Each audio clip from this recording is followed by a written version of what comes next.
Hello, আজ আমি চলে এসেছি নতুন একটা রেসিপি তোমাদের সাথে শেয়ার করব বলে। তো আজকের রেসিপি হলো গাজরের ক্ষীর, যেটা খেতে অত্যন্ত সুন্দর। একবার বানালে সবাই বারবার খেতে চাইবে। তো চলো ঝটপট শুরু করে দিই। প্রথমেই আমি এখানে দুটো বড় বড় সাইজের গাজর নিয়ে নিয়েছি। সেটাকে জল দিয়ে ভালোভাবে পরিষ্কার করে ধুয়ে নিয়েছি এবং তারপর আমি ছিলারের সাহায্যে খোসা ছাড়িয়ে নিয়েছি।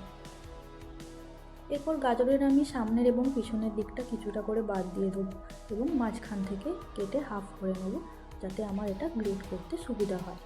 এরপর আমি এখানে গ্রেটারের সাহায্যে দেখুন এরকমভাবে ধীরে ধীরে গাজরগুলোকে গ্রেট করে নেব।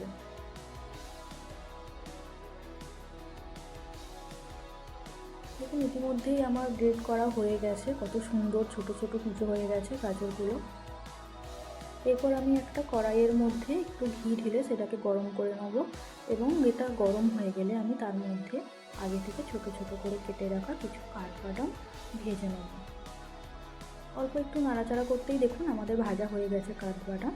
এরপর সেগুলোকে তুলে নিয়ে সেই একই কড়াইয়ের মধ্যে আগে থেকে গ্রেট করে রাখা গাজরগুলো দিয়ে নেব। এরপর হালকা যখন একটু ভাজা ভাজা হয়ে আসবে, দেখুন সুন্দর ভাজা ভাজা হয়ে গেছে আমাদের গাজর, তখন তার মধ্যে আমি পরিমাণ মতো দুধ অ্যাড করে দেবো।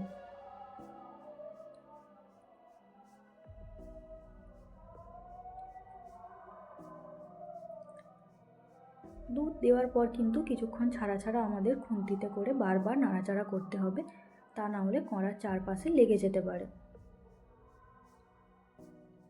ইতিমধ্যেই ফুটতে শুরু করেছে।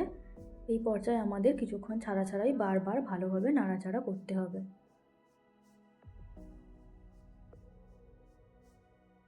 যখনই দেখবেন অল্প একটু ঘন ঘন হয়ে আসছে, তখন তার মধ্যে আমরা পরিমাণ মতো চিনি অ্যাড করে দেবো। চিনি আপনারা আপনাদের স্বাদ মতো কম বেশি অ্যাড করতে পারেন।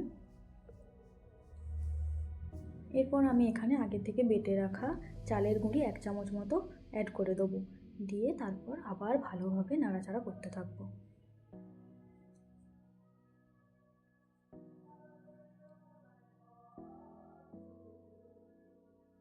এরপর আমি এখানে অল্প একটু গুঁড়ো দুধ অ্যাড করে দেবো। চালের গুঁড়ি আর গুঁড়ো দুধ দুটোই আমি অ্যাড করেছি। এটা মেনলি অ্যাড করা হয়েছে যাতে একটু ঘন হয়ে যায়, তার জন্য। আপনারা চাইলে যে কোনো একরকমও দিতে পারেন। আমার কাছে দুটোই অ্যাভেলেবেল ছিল, সেই জন্য আমি অল্প অল্প করে দুটোই দিয়ে দিয়েছি। এরপর আমরা ততক্ষণ পর্যন্ত এটাকে নাড়াচাড়া করতে থাকবো যতক্ষণ না এটা ঘন হয়ে আসছে, এবং লাস্টে স্বাদ ব্যালেন্সের জন্য সামান্য একটু লবণ দিয়ে দেবো এবং সর্বশেষে আমরা আগে থেকে ভেজে রাখা বাদামগুলো দিয়ে নেব।